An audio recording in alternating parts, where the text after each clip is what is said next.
Remember the gift that the servant of God, Luisa Picaretta, whose cause of beatification is open, received from God, comes from the third person of the Holy Spirit. The gift Luisa received comes from the Holy Spirit, whose feast is today. This is the day of all the days of the liturgical calendar devoted exclusively to the Holy Spirit. Certainly, the first Sunday after Easter, when Jesus walked through the cenacle doors and breathed on the apostles, they received the Holy Spirit. But today especially, 50 days after the resurrection, the Holy Spirit descends upon them in the form of tongues of fire and imparts to them two things: charisms and gifts. Most people don't make this distinction, but it's a very clear biblical distinction that is found also in the writings of the early church fathers. You have the charisms of the Holy Spirit that are given to each individual individually and differently, and Paul lists them in his letter to the Corinthians, and then gifts that are given to the whole church equally. And of the many gifts God gives to the church, the greatest, Jesus tells Luisa, bar none, is living in his divine will. He tells Luisa this is the greatest gift God could ever give mankind. In fact, it's the greatest gift he could ever give any rational creature, including the angels and saints, and including other spirits that the book of Ezekiel and the book of Revelation talk about that are in heaven. This greatest gift that God has actualized in recent years is available to all of you. Now, if you were to say to God, if I could have anything in the world, Lord, it would be blank, blank, blank. If you were to say that to God, what would that blank be? If not the greatest gift he could ever give any rational creature, right? The greatest gift he could give any creature, period. And that is the gift of his own life and operation. What do I mean by that? God, when he created the universe, the material order, operated with his one word, fiat. That was an expression of his desire, an operation of his will. If God gave that to you, you could do anything in the universe. Nothing could impede your desire. And yet, that is exactly what God is doing with this gift. Think of it that way. Everything in the universe is under your dominion when you receive this gift. Everything. The moon, the sun, the waters, the whole galactical structure, all the billions of galaxies that are the cosmos, even your own relatives, associates, and loved ones are under your dominion. But here's the catch. God does not give this gift to someone who will abuse it. He only gives it to those who are properly disposed to use it as he intends. But once he gives it, it is yours to possess. Why? Because once God gives you this gift, he also gives with this gift to you the seal of sure predestination, meaning he knows you're not going to squander it.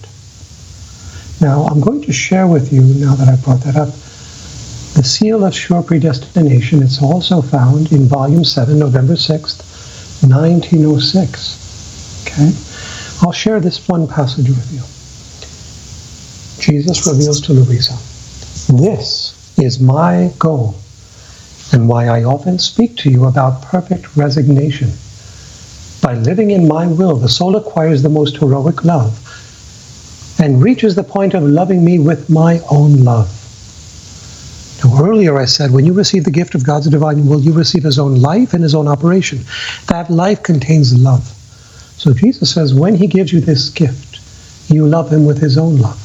He continues, such a soul becomes pure love, and in so doing, it acquires continuous union with me.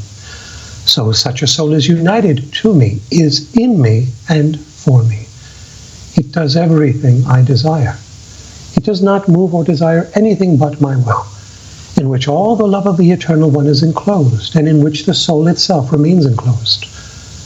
By living in this way, the soul comes to the point of completely immersing faith and hope in love. For as it comes to live in the divine will, it no longer feels the exercise of faith and hope. By living in the will of God, the soul has discovered God's will and it nourishes itself with it.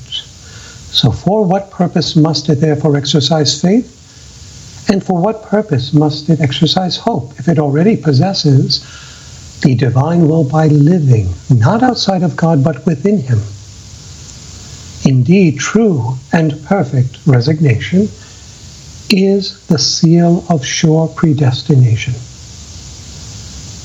Let me repeat that.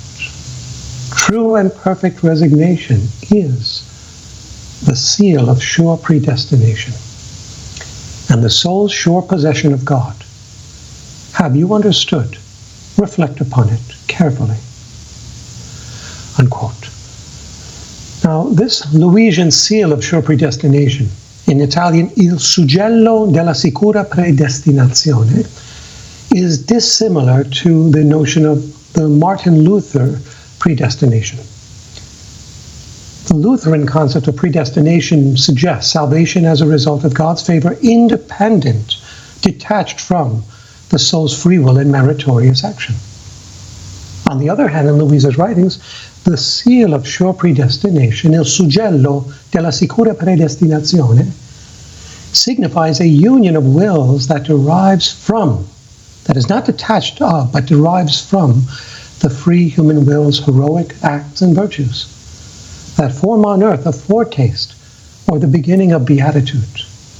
This beginning of beatitude is a sharing in the aforementioned qualities that I spoke of when I addressed the proof, the sign that we're living in God's will of immutability, inseparability, impassibility, all of which are not identified with the confirmed state of impeccability of the beatific vision as enjoyed by the blessed in heaven. So this seal of sure predestination signifies the same interior union of the human will with God's divine will as enjoyed by the angels and saints in heaven, without the beatific vision. That is, without impeccability. We can always sin while we're on earth, always. But when we are resigned with true and perfect resignation to God's will, we lose the taste for sin. We lose the temptation to sin. We lose the desire to sin. We lose the promptings of sin. So why on earth would you sin if you don't have these incentives? You lose them when you live in God's will. It doesn't happen overnight. It takes time. The spiritual journey to perfection takes time. Jesus makes this very clear to Luisa on many occasions, that time is required. And this is why God gives us grace in time, because grace takes time to unfold itself fully in the soul. And this is also why Jesus speaks to Luisa of unending degrees in His will that don't stop, not even in heaven. The states are fixed, but the degrees are unending. So we could be in the state of sin or in the state of grace. We can be in this purgative stage of spiritual growth, the illuminative stage or state, or the unitive state, and then the fourth ulterior state that follows purification, illumination, and unification is divinization. And in that divinized state, when we receive God's divine will, we enter into a series of unending degrees that lead us ever more intimately into the concentric center of God's will. You see, God has no end. He is eternal. And union with Him is no less eternal and unending. If we are living in God's will, we are living in an endless journey into the unending center of God, who has no end, no limit. But that state is fixed, that state of divinization, of living in His divine will. And in that state, God gives us the seal of sure predestination. And this seal, as Jesus speaks to Luisa in detail about, is the fruit of perfect and true resignation, the exercise of the virtues in a heroic way, And the seal signifies that the soul will not waste God's gift, abuse the gift. So when God gives this gift to a soul, he gives this gift to the soul that is properly disposed. Because God sees in his eternal mind that the soul will not abuse it. God sees all things before they happen. And with that gift, he gives them the seal of sure predestination, because now he sees that their appetites are focused only on God's will and doing God's will and living in God's will, whether it brings with it consolations or desolations. Mary had this perfect resignation, a perfect resignation, and the seal of sure predestination when she gave to the angel Gabriel her fiat, her yes to God. Because at that moment, she knew by infused knowledge, and even before that moment she knew by infused knowledge, while she was yet in the womb of Anne, as is discovered in this beautiful book dedicated to the month of May, the Virgin Mary in the Kingdom of the Divine Will, that she would endure many consolations and desolations, and yet she still gave her yes. So even though Simeon, during the fourth joyful mystery, reveals to Mary all the sores that would pierce her heart, that Jesus would be a sign of contradiction for many, the rise and fall of many, as well as the source of salvation for many, she already knew these things, and she says as much in this work that we meditate in the month of May. She tells Louisa that even though Simeon revealed to her all these things, she knew them already. God revealed to her little by little what she would endure. Now, he did not reveal everything to her, but enough where she knew that when she gave her yes to the angel Gabriel, she was welcoming crosses and consolations for the rest of her life. It is true that Mary tells Louisa she did not know she was going to be the one to be the mother of God until the angel appeared to her. But she did know nonetheless that she was preserved from original sin. She knew this in the womb of Anne because she had infused knowledge. Even though her brain was not formed, her intellect was present. Just like Jesus' intellect was present before his brain was formed in the Christmas novena. This is revealed in that meditation as well. So Mary knew she was specially chosen by God, that the effects of sin that infected the whole human race did not impact her. But she did not know she would become the mother of God, not yet. And her great virtue of humility did not make her assume such things. She kept that from her consideration. Her humility kept her from thinking such things. So the seal of sure predestination is not like the Lutheran seal, which means that no matter what you do in life, you're going to go to heaven or hell because God has destined you to go there. That's not sound Christian doctrine. Rather, the sound Christian doctrine is that God knows where you're going to go, heaven or hell, in light of, not in spite of, in light of your actions on earth, because God foresees them already. Even though they're not yet carried out, he already knows what you're going to do. But God leaves you free to choose right from wrong. And this is the mystery of God's omniscience. How can God know what you're going to do and yet leave you free to choose to do the opposite? Because God knows all things without coercing your will. This is the mystery of God's omniscience. He knows all things. Our finite minds cannot comprehend how God can know all things yet allow things to be free.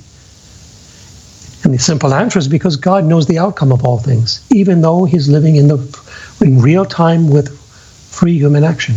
He knows the outcome already.